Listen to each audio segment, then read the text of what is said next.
Hello, I'm Dick Van Hollenbeke, a trustee at Edmonds Community College, and you are watching Engaging Our Communities. This is a program that is designed to help you see the beautiful things, interesting things that are going on inside our communities all around the region. And today I am very pleased to have as our guest Mayor Ray Stephanson, the Mayor of Everett. Welcome, Ray. Thanks for being here. It's great to be here. Wow. Well, I like to start our interviews and our visits by talking a little bit about your background, going back to when you were a kid. Now, understand you grew up in Everett.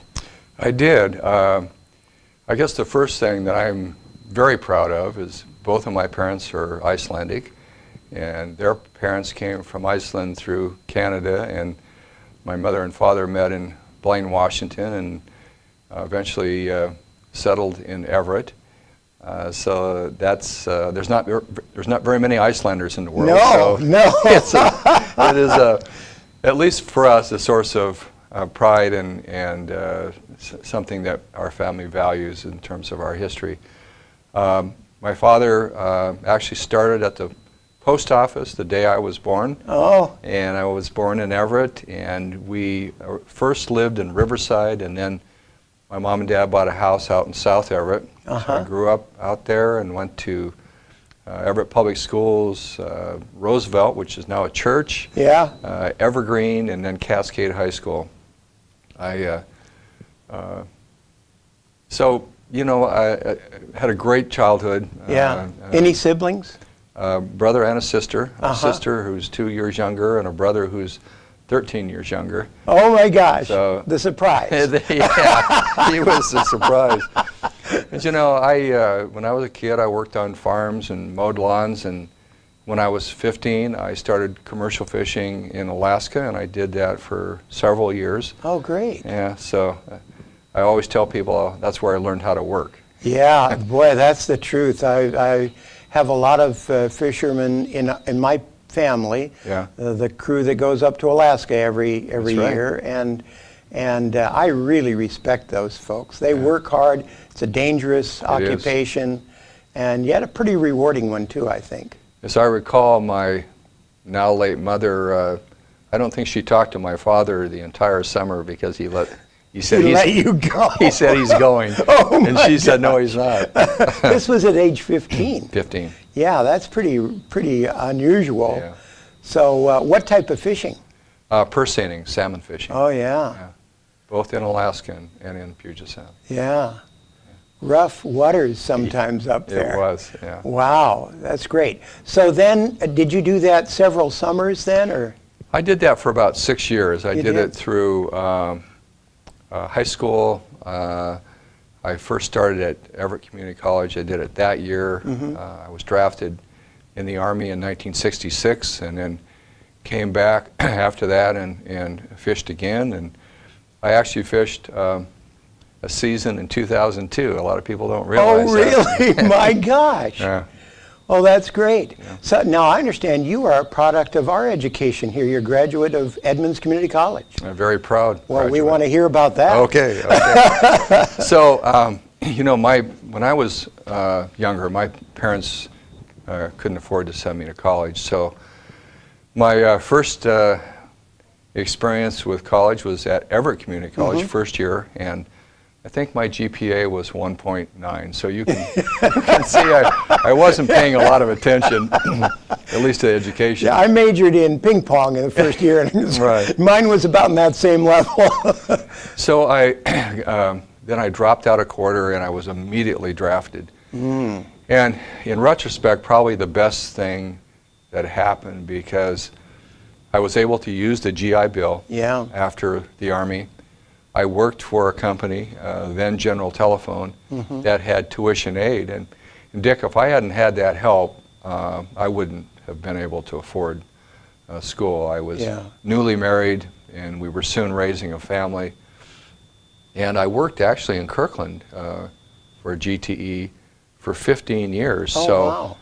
What I lived in Everett, worked in Kirkland, and went to school here. Went to school here. So you can sort of see the geographic migration. I would leave work at the end of the day. I would come to the Edmonds campus, and I went to night school. Yeah. Now, you understand this took me 10 years to get my associate's degree. So, you know, I did what I could, but there was a degree in professional management at the time. I'm not sure whether the degree still exists, but that's what I got my associate's degree in. Oh, that's great. Yeah. And then did you go on to a 4-year after that? Or? I did. I was at City University for quite a while, and then our company was involved with a private college that both did academic work and then gave work experience. And it's pretty common today, but at the time it wasn't. That's right. And so another 10 years after the associate's degree, I was able to get my bachelor's degree. Well, good for you. Yeah. You know, our average age of our student is 29 here now, and I think it's always been in the 20s. So we've never had the predominant group that just comes right out of high school to go here. Yeah. And people have those life experiences. And I remember so many times in talking to students over the years that I've been affiliated with Edmonds that said they were just shaking when they drove into the parking lot and they started to head for the administration building, not knowing if they could do this. They'd been away a long time. They had no idea of what their real capabilities were from a standpoint of continuing their education. And fortunately, for many of them, and this is something we really try to do, somebody reached out to them. Whether it was in that parking lot or in the administration building, but within that first day, somebody reached out to them and says, what do you want to do and how can we help you do it? You know, and that's so important. And we fit it in around the rest of our lives. That's a lot of our students are doing that. Very few go through a 2-year program in 2 years because of that, but that's perfectly okay. Well, that's really, I think, the value of community colleges, and for me at the time, the value of Edmonds. It had a degree that was very aligned to the work that I was doing. Right. And just sort of to give you an example, when I came here, I did very well academically, but I did well because it finally clicked for me. Right. I could make the connection from what I was doing as a young manager at General Telephone and the education, and it helped me tremendously. I mentioned I started at GTE or General Telephone climbing telephone poles. It was during the first Boeing boom, and I eventually worked my way into management and held various positions, and by the time I retired as an executive.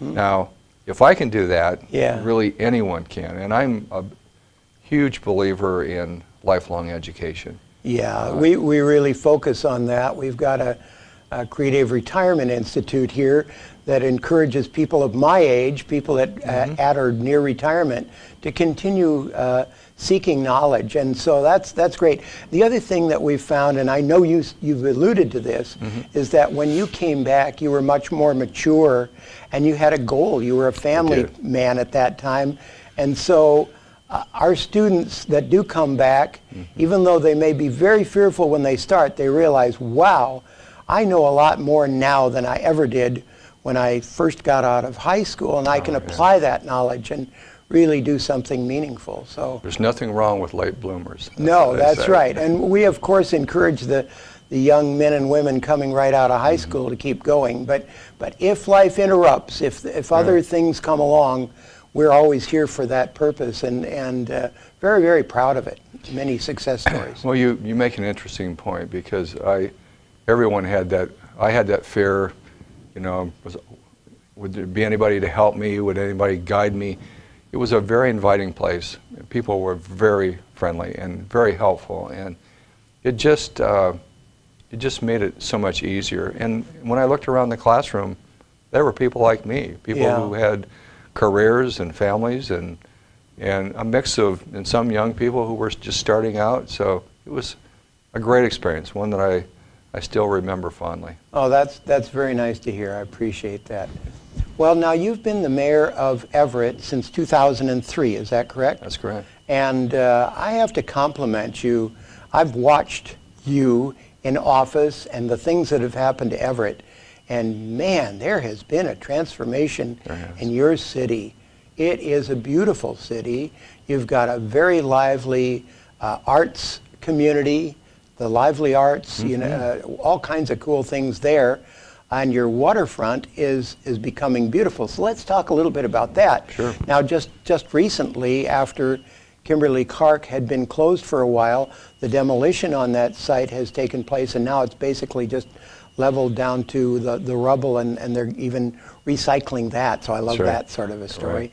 But here you've got 60 acres on the waterfront, key property in your waterfront. And there was an article in the Viewpoint in the Everett Herald talking about the fact that the council approved that for deep water use, but maybe you could expand on that as to what that really means, as to how that property could be developed. Absolutely. I'll probably go back here a little bit just to give people context of what's going on here. Kimberly-Clark announced that they were going to sell the mill in early 2011. Over the course of that year then, they looked for a potential buyer. And it looked like at the end of that year, there was a buyer who was going to buy the mill. That deal fell apart. Kimberly-Clark decided to close the mill, which was really devastating for some 700 families. 700, Yeah, I mean, and you know, you talk about education and opportunity. This was probably one of the last bastions of opportunity where a high school student could be making $60,000, $70,000 a year. Right. And so it was a great loss, and one that I took very hard. But after they announced they were going to sell and they were going to close, and then eventually close the mill, the opportunity for Kimberly-Clark, who is the owner of the property, to sell the property became front and center. And Dick, we heard all kinds of crazy ideas about who was interested in that property. I mean, just stuff that make your blood run cold. It gets scary, yeah. It does. So in early February of 12, I asked the City Council through an emergency ordinance to pass a moratorium. And basically what it would allow, in the first moratorium was 6 months, and then we extended it another 6 months, but it would allow the city to go through a planning process, allow the public to participate, allow our planning commission to deliberate, and eventually come up with a recommendation. At the end of 2012, the planning commission unanimously, after hearing all the input, recommended that we preserve the deepwater port. You can't manufacture those, you can't make them. That's right. They are what they are. And to preserve the industrially zoned land, but with certain restrictions. For example, no coal trains, no opportunities for a fish factory, for example. You know, we took the attitude that if there was, we want jobs recreated there. I think that was a major thrust. Sure. But not with industries that would have a detrimental impact to our community. The interesting thing about the article, and those who have said there should be a higher and better use, the wisdom of the Planning Commission and the City Council eventually was that if that kind of development, of commercial development, were of interest to someone, it's allowable. But what this zoning does is give maximum opportunity for a variety of kinds of future uses that will produce jobs. That is really the important thing. And one of the things that we learned through this process, quite by accident, I contacted the mayor of Bellingham. They had a similar situation. If you remember, Georgia Pacific closed. Right. They went through a planning process. They zoned the property, mixed-use development, high-end retail, and that. 7 years later, no takers, no interest. And so they actually had to go back and change their plan to have it be more in line with the opportunities that are presented on the waterfront, the opportunities for maybe a higher variety of kinds of jobs. And so it is a subject that I think is often misunderstood, one. The second thing to remember, this is still privately owned property. You know from your experience, we can set the table through zoning. We have land use control.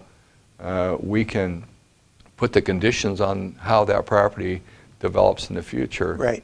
But we don't control who buys it. That's right. And so we've done, I think, an admirable job planning for the future of that site. The city does have some interest at the 10 most northern acres that could serve as a stormwater retention facility for us. We certainly could make some paths and green area available for citizens there. So we're very much engaged and very much interested.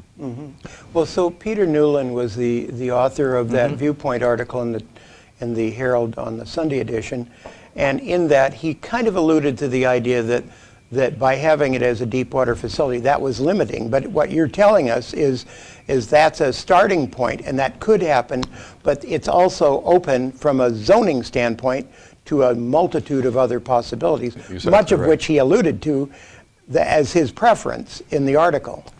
Yeah, exactly. I think those opportunities do exist, but there are a variety of opportunities I think that could live in concert down there. For example, could this be the future site of ship maintenance and boat building? The commercial fleet, and I am obviously interested in it. You have an interest in that, of course. But over the next 20, 30 years, there's going to be a complete rebuild of the commercial fishing fleet in Washington and Alaska. There may be a great opportunity, but this property is 60, 70 acres. There's opportunities inland for that kind of mixed-use development. Yeah. So, you know, I think that it's one of those opportunities that we're going to look back and say, this made sense. We're going to look back and say, this is a good mix of opportunities. And as you know, Dick, in this business, nothing is forever. Yeah. And so I'm all about the free market. And the marketplace is going to drive what happens down there predominantly, not what we zone or don't zone. And so, again, I think the zoning gives us maximum flexibility for that property to develop to its highest and best use. And you are twice blessed, as they would say, because you not only have that waterfront parcel that is now open for redevelopment, but you've got a very big piece of property on the riverfront that was sold to, help me out, Oliver McMillan from San Diego. Correct. And now you've got Polygon Northwest that has expressed an interest. This also in the newspaper in the last couple of days. Yes. And that's 100 acres, I believe, of developable land. And I recall you told me there's also another 100 acres that is basically greenbelt so expand on that, and what are some of the possibilities there? Well, one of the things that a lot of people don't realize is Everett is a peninsula. We have water on three sides. And this is not unusual with coast cities. We're a narrow city, long but narrow. But in the 1990s, then Mayor Kinch acquired the old Simpson Lee site. The landfill site was owned by the county. That eventually closed. And so what the city owned prior to selling to Oliver McMillan was a 200-acre site. About 100 acres was sensitive wetland, trail areas, open green space. And so we sold it to Oliver McMillan with a very specific destination plan development agreement. This was going to be really a very unique development. To the south on the Simpson site, residential living was planned. In the old landfill site, a brownfield that was cleaned up over the years, a mixed-use development of some rental, high-rise rental, one or two big box, more smaller shops, restaurants, movie theaters, access to the water. Yeah. They promised to build a park for us. So what happened, and again, a lot of this detail is probably not known, it just hasn't come out. Oliver McMillan was looking for a residential builder to build the Simpson site. Oh, okay. Polygon, which is a Northwest company who's done very well even through this economic downturn. Yeah, out of Bellevue, I think. Yes. Yeah. And they said, you know, not only are we interested in the residential piece, we'd like to acquire the entire site. And so the negotiations, 120-day negotiation period is going on between Oliver McMillan and Polygon. Now, the city is really the third leg of that stool. Sure. Because everything in terms of quality and place that we have tried to create through a planned development agreement will be transferred to anyone who buys that property. That's great. So nobody living in the area has to fear anything because you've got a very well-designed restrictive opportunity. Exactly. Yeah.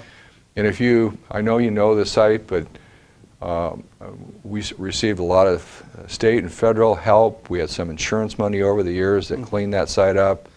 There's a new overpass at 41st onto the site. We built a roundabout at the bottom this last couple years. A lot of fill has been put on the site. It's really in a very good place in terms of moving that development forward. Yeah. Polygon wants to do all the groundwork in 2014 to prepare for the residential development, begin home construction first quarter 2015, and then they are obligated, according to the agreement, to begin and have to have constructed about 200,000 square feet of commercial by 2017.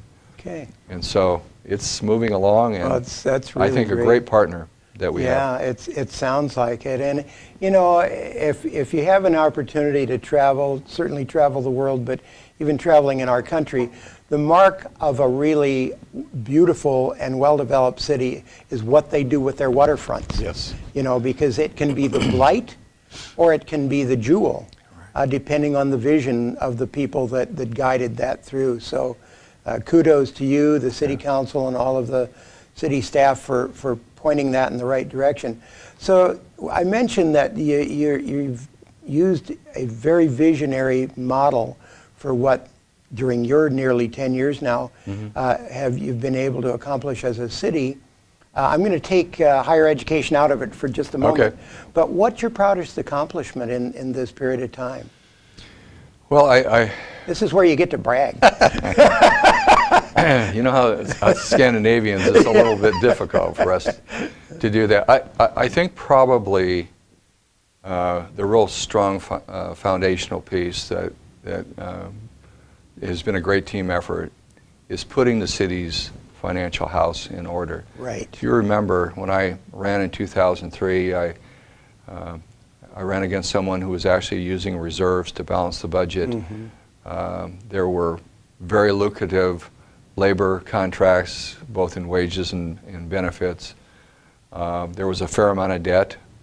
And what I really ran on that theme, and what we did shortly after I was elected, we passed a policy that requires a 20% reserve for operating expense. That is well over $20 million. Yeah. It can only be used in the case of an emergency, and it has to be a plan to pay it back. We've not had to use it. Yeah. We paid debt down on some 12 buildings and property, paid them off. We went through the tough negotiations to get our labor contracts in shape. So what happened then when the recession occurred, we were in much better shape. Right. And we've actually been able to go through everything since 2008 without any layoffs and without any furloughs. And in fact, we've received 3 bond rating increases during that period of time. really unheard of. Yes. In terms of municipalities. And well, and especially now. Oh, I mean, my gosh, Stockton, California just declared bankruptcy. Right, Detroit. Yeah. It's been taken over by the state. Unreal. I mean, who would have ever thought that could happen? But it is much more common now that cities are not only in a little bit of trouble, but a lot of trouble. Right. So, again, that's really an amazing accomplishment, especially given the economy of the last several years. And it's, as you know, because you've been in the public sector, it's really foundational to everything else. If your finances don't work, nothing else works. Public safety is my highest priority. And it's, you know, again, people aren't safe and don't feel safe. Nothing else really works in your city. Mm-hmm. But I've been part of a group that's lobbied for the tanker. I helped the city of Renton with the 737, worked awfully hard on the 787. Yeah. Worked very hard on making sure Naval Station Everett stayed open. Right. So those have been, you know, you need that revenue, you need those jobs if your community is going to grow the way that you want. And that's the other thing that I'm very proud of is the amenities that we have created there. Yeah. With cash, we invested almost $30 million upgrading our parks. We built Art Space. Art Space, that was a privately funded low-income housing and artist area for blowing glass and other art. It sits on City of Everett land. Yeah. We've supported the Children's Museum. We recently completed a plaza near the theater. Right. The art scene. It's beautiful, by the way. It's not quite done, but it's really, really nice. But the art scene in Everett is emerging, and we sort of describe ourselves as unique, gritty but determined. We build stuff, but we really are emerging as a city. In the last 4 years, 700 units of residential living has been developed downtown privately. Yeah. And so we're becoming the kind of place that we want. We want our own identity. We don't want to be any other city. No. But we think we have great opportunity in the future. Well, I think that's wonderful. I'm smiling about something that just occurred recently. I had the opportunity to interview Mayor Dave Earling, the mayor of Edmonds, and I'm a citizen of Edmonds, and former councilman. So I kind of am really invested in that, what happens there. And he gave his State of the City address. He gave it at the Wade James Theater, which holds about 300 people. It was at 8 o'clock in the morning on a Wednesday, and the place was packed. I mean, standing room only for a State of the City address. Wow. And he went on to talk a lot about all of the partnerships. He talked about Everett and how we have to work collaboratively rather than in isolation. And he talked about some of the austerity moves that we've had to make. We aren't in as good a shape as you are as a city, but he is trying very hard to point us in that direction, and I think he's doing a great job. So much so that at the end of his address, he got a standing ovation. Nice. Now, how often does it happen that an elected official gets a standing O for telling the citizens that things are tough, but they're starting to get better, you know? Not very often, but you are blessed to have Dave Earling. He's a good man. He's a good man, and his priorities are right. And he and I partner on a number of issues. Sounder is one. Yes, yes. There have been those who've said, you know, too expensive. We'll figure it out, and parking's been a challenge, and I know Mayor Earling has worked on that. We've improved that a lot, We have. And another issue that doesn't affect Everett so much, but we're part of the Puget Sound community, and I've pledged my support to Dave Earling on at-grade crossings, and particularly with additional train traffic. You know, I get commerce, and I know we have to do it, but we've got to figure out a safe way to get people and traffic across at grade crossings. So I'll be an ally Good. for him there. Good. Well, this isn't the perfect segue, but it's close. Okay. So I want to talk a little bit about Painfield, because we're talking safety, and there's been opposition to this, but the FAA recently approved the plan for there to be commercial flight out of there.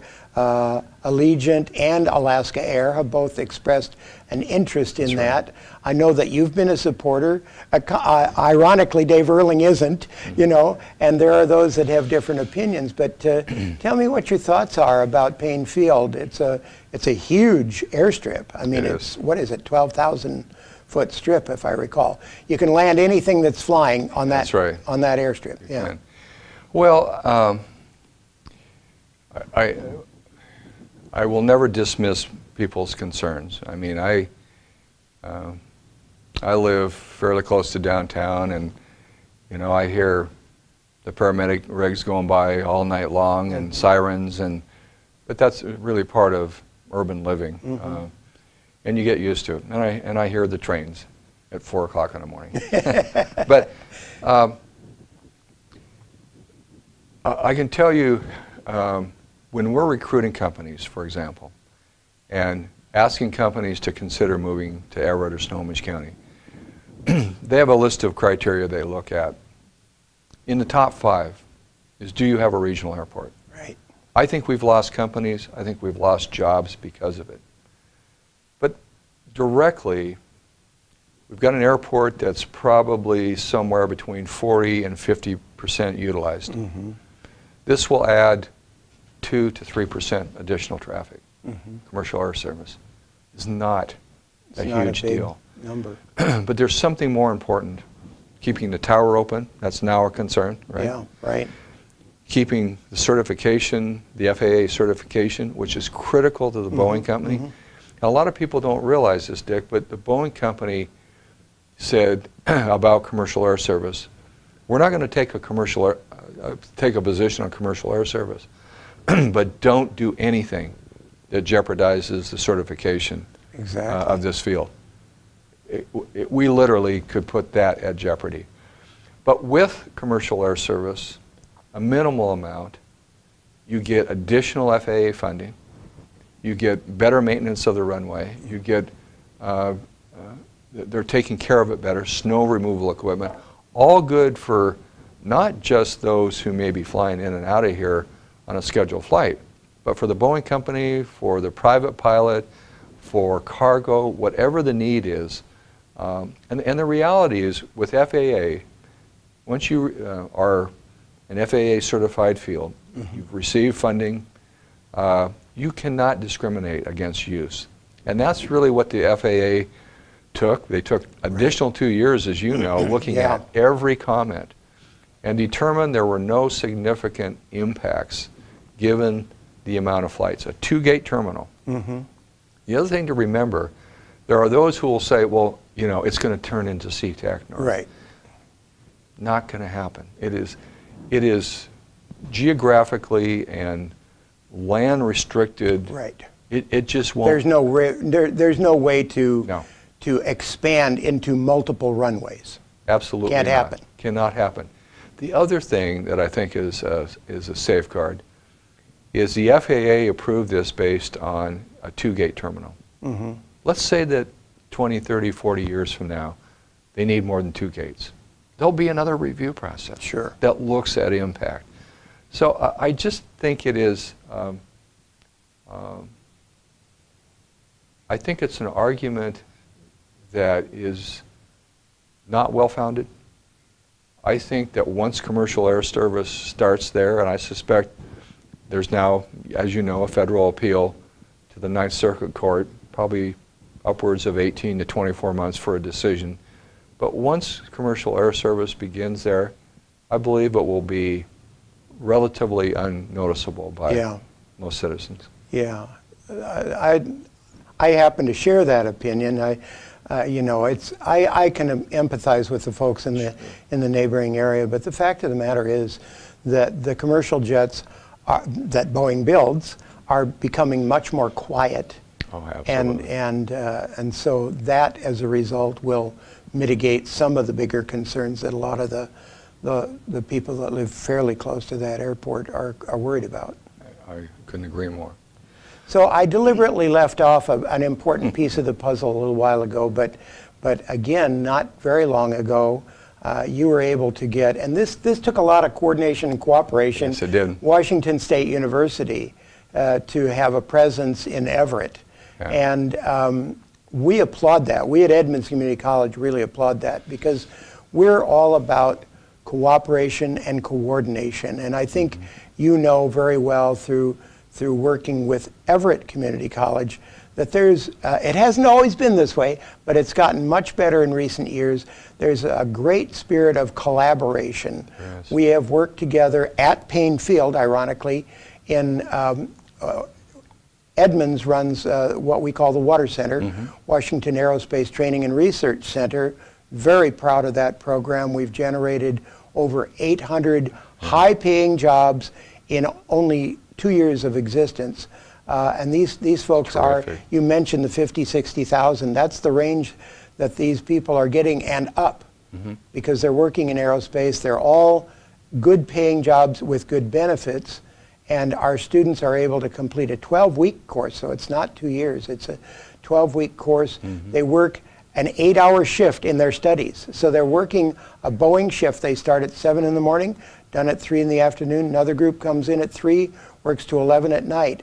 And we're running a 2-shift teaching program. Our floor there is a replication of the Boeing work floor, right down to where the dustpan and the broom are. I mean, everything about it, all the tools are exactly the same. Everything is placed the same. And so they're getting meaningful training that puts them right into the aerospace industry. And Everett has had a long-term program, and now they're expanding theirs, and we're working jointly in that. So let's talk a little bit about higher education and how you feel about that as the mayor of the city of Everett and having that hub of education located in your city. So I knew you were going to ask me this question. so this is my proudest accomplishment. I thought it might be. So the day I walked in to the office, I realized and had for a long time that we were the largest county in the United States without a 4-year state college. I didn't know that. Yeah, and we had worked very hard early on with the University of Washington. Right. You remember there was a site fight for a while. Oh, I do remember. Yeah, unfortunately. But I think that because probably of the University of Washington, Bothell, we really were never able to get that full commitment from the University of Washington. I reached out to Elson Floyd, the president of Washington State, and said, you know, we have a tremendous need in this community, and would you be interested? And that not only started a great dialogue, it started a great friendship. And we were able, after working this very hard together, to get first the agreement that the University Center would be transferred, the leadership of it would be transferred to Washington State University from Everett Community College. Right. And this is, as you know, it's a consortium of state colleges and a couple privates. It's a very cool deal. It's very cool. So that transfer, we got the legislation approved. In August of last year, Washington State began mechanical engineering classes on the campus. This year in the legislature, we're asking for 3 additional degree offerings, and we're beginning to do the capital planning for the first building that will go across the street from Everett Community College on the old shopping center site. I predict Washington State's presence in Everett will rival Vancouver, Washington, and will be very vibrant in the years to come. And it really, I think it speaks to the need. And you talked about this. There's a few things from a societal thing happening here. One is the per capita income in Everett and the education level is relatively low. And I think it is because there are folks who just can't, probably not unlike me, who can't afford to go to college. Right. what better opportunity to get a 4-year degree, live at home, have a job, maybe even have a family, and be able to have a great future. Yeah. And that's what I want for my citizens. And as I talk and think about my own personal story, the education opportunities for me were hard to find. Edmonds filled the gap for me, and it was terrific. But there was a lot of driving, a lot of late nights, and a lot of time away from family. Exactly. And so there's that aspect. The other aspect, and you and I were talking about this earlier, if our education system doesn't meet the need of industries, all kinds of different degree opportunities from STEM to computer science, whatever the degree opportunity, those companies won't stay here, Dick. That's right. And so to me, it is a moral imperative as a state that we do everything to support education. I know Edmonds Community College, for example, I mean, your state funding is down to 38%. Exactly. And so you got a lot of private investment helping educate your students. Yeah. We've got to turn that around. That's right. And I think if we don't do it and we let it lapse for any period of time, we'll be decades trying to recover from this. Yeah. And what's really great, and the advancements I've seen in the last 10 years, particularly around STEM degrees, is now our public schools are engaged, our community college are engaged in a big way, feeding those 4-year and upper division degree opportunities. We've really got our stuff together in a way that we never have before. Now is the time for the state and our legislators to step up. I know our governor is supportive. Yeah. And fund education. And if we do that, we'll have the jobs, we'll have the revenue, we'll have the low unemployment, and we'll be successful in the future. Yeah, that's great. There was a report that just came out in the last week from the Washington Roundtable, and for our audience, that's an organization that's been around since '83, so 30 years, of presidents and CEOs of large companies throughout the state of Washington. I think they have, maybe 50 or more members, and their focus is on enhancing business and looking at ways that they can do things better. But they recently came out with this 12-page report that talks about the skills gap. Yes. And this is exactly what you're alluding to, because they describe this, they say the acute skills gap, and they define that as a job that has been posted for more than 90 days but hasn't been filled for the lack of properly trained personnel that can fill that spot. Yeah. And so there are presently, right now, 25,000 jobs in the state of Washington that are unfilled because of lack of properly trained people. And they say by 2017 that number will grow to 50,000. However, if they fill those 50,000 spots in the next 3 or 4 years, they their study further says that there would be 110 new jobs created, service jobs, people that, because you've got 50,000 people now that are earning good incomes, they need other services. And so restaurants, financial services, you name it, dry cleaners, whatever, all of those things will benefit from that. So our overall economy comes up by virtue of doing that. But what it takes is a coordination and cooperation of all of the public and private higher education institutions, as well as the K-12 system. We talk about STEM, and I think by now our audience knows, but that's science, technology, engineering, and math. Yes. Those are the keys to many, many of the new jobs that are available in this society. So by doing that, by having these institutions as Washington State, UW, Western, Central, all of them working together, because the other thing that this study mentioned was that those 5 institutions of higher learning, the public ones, state universities, aren't filling all of the jobs that are demanded. The engineering program, for instance, at the UW, I'm more familiar with that one, is very restricted. Their intake of new students is limited, and of course they want to maintain the prestige of that degree meaning a lot, but at the same time they're turning away people that would be very good engineers. Exactly. They may not be the A+ student, but they'd be very good engineers, and those jobs are in such demand. So you and I, all of us, the citizens that are watching this as well, have to remind our legislators and the folks that are running our schools of higher education that these jobs are needed, and the jobs will migrate away if we don't fill them. The business will find a way to fill the spot, and they'll either leave or they'll relocate some of their operation in a different state. And you know, for our friends who are all about return on investment, I've looked at a number of studies.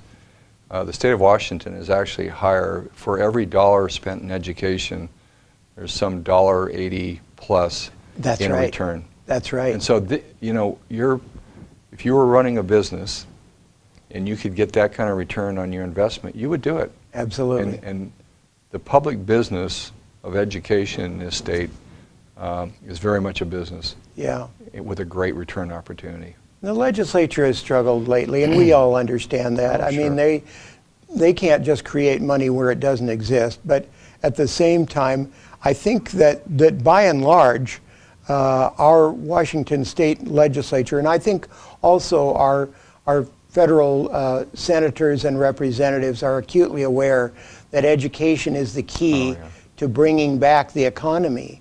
And so I think they're figuring out ways. The last couple of days, news about what's going on in Olympia have been encouraging, because they're saying, you know, we're going to find a way. They're mandated now by the state Supreme Court to fund K-12 education, but at the same time they recognize they can't take away from the next step up in order to do that, or the whole thing is for naught. So I'm an optimistic person about the direction this is all going to go. I think it'll work well. I don't envy them. I know how tough the job is. I know you do as well. And you know, I think our citizens are supportive if they can see a nexus to the taxes they pay and a return. Yeah, that's right. And I think that's a story that we need to continually tell. Well, as I mentioned earlier, my wife and I live in Edmonds, but we have, of our 6 children, 2 of them that live in Everett. The 2 smartest ones? Yes, they would tell you that.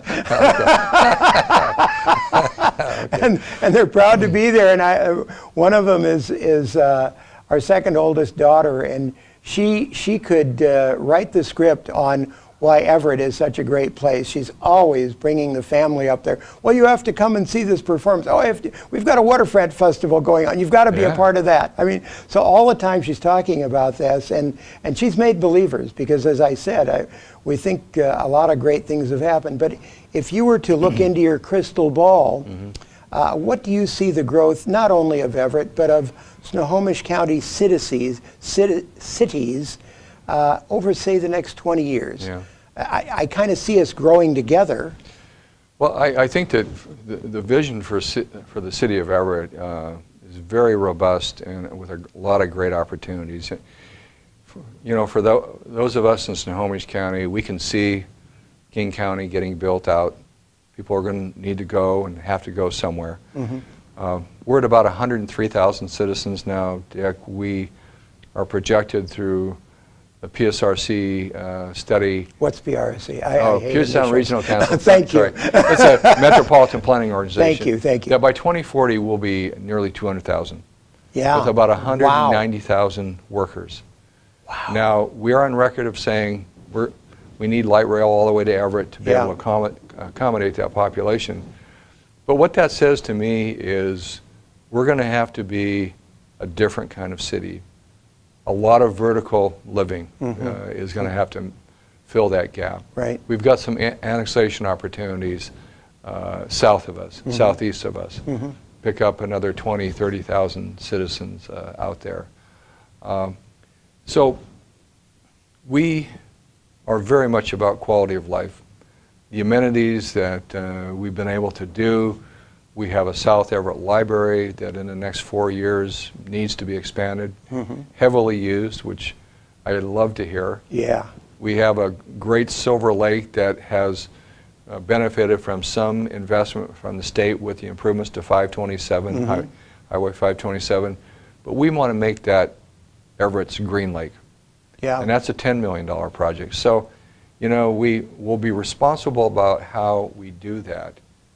But the responsible way to do it is to grow your economy and grow your jobs, grow that revenue, and be able to make those kinds of investments. Right. So I'm excited about that. We talked about the 2 waterfront projects, which are huge. The port has one north of Kimberly-Clark. This is one where they were going to build 600 condominiums. Oh yes, I remember. Yeah. They've redefined that into probably less residential living, maybe a third of that, but more restaurants, some business, some office space, some public access, really evolving into a great plan. And I think a plan that's very doable. Yeah. So we want to take advantage of that water every place we can. You bet, you bet. Well, I'm going to change gears a little bit. Yeah. We've talked about a lot of exciting things, but that also means pretty hard work. And so I want to hear what you do for relaxation and recreation. Let's see. You've got 10 minutes a week. There's got to be something. Well, you know, and this is not a complaint because I signed up for it, and it is my life, but I'm gone almost every night of the week, and I have activities on the weekend, speaking engagements, welcomes, and I enjoy it. Yeah. But when I do have spare time, or when I create it, I love to fish still. And I have a boat. My grown son has a boat. In fact, this last weekend, he took 10th in the Anacortes Derby. And, oh, cool. And then the next day, April Fool's Day, and this is no joke. No joke. I caught a 22-pound king. Oh, good. And so it's a time for us to bond and be outdoors. I like to golf. Don't golf very well, but I do want to try the golf course here, Linwood course next to the college. And, you know, I have a great partner. Vicki and I have been married almost 45 years. Oh, that's great. 3 grown children and 2 grandchildren, so we're very much blessed. Oh, that's super. That's wonderful. Well, Mr. Mayor, you're a pretty young guy, well, and your current term is coming to a close. So, so what are your future plans, either politically or non-politically? Well, I'm actively running for re-election this year for another 4-year term, and if the voters will renew my contract, I would like to accomplish a lot of the things that we've talked about today, and that may, you know, that's going to need to occur on an improving economy. But I figured if I've lived through the tough part of it, I want to see some opportunity in the future. So I want to be able to look back on this experience, Dick, not unlike your experience in Edmonds, and say, you know, I made a difference in the quality of life in my community. So very passionate about that. You know, beyond that, I probably should take more time to think about it. But I would love to write. Oh, good. I'd love to be creative in some way. I can see myself in my 70s in a art class or a creative writing class, writing the next American novel. The great American novel. Yeah. So, you know, I love to read and I love literature, so that's something I'm very passionate about. Oh, that's wonderful. Well, it's been a real pleasure visiting with you today and getting a chance to know you and hear about your great city, because it touches the students and the people that are within reach of this broadcast very much. And what you do has been an outstanding light to show the other cities what the possibilities are. And I wish you all the success in the future, and thank you very much for being with us today. Thank you, Dick, and thanks for serving as a trustee here. You've given a lot to your community, and it's very much appreciated. I oftentimes think people don't know about people like you, but thanks for doing that. Oh, gosh, I'll tell you. I have so much fun working with this college, I never think of it as a chore. It's just a real privilege, and I love doing it. Good for you. So thank you. Yeah. Well, thank you for watching today. We hope you've enjoyed visiting with the mayor, learning a little bit about what's going on in Everett, and all of the communities that touch our viewers in this area. You've been watching Engaging Our Communities, coming to you from the studios of Edmonds Community College. Thanks for watching. Good day.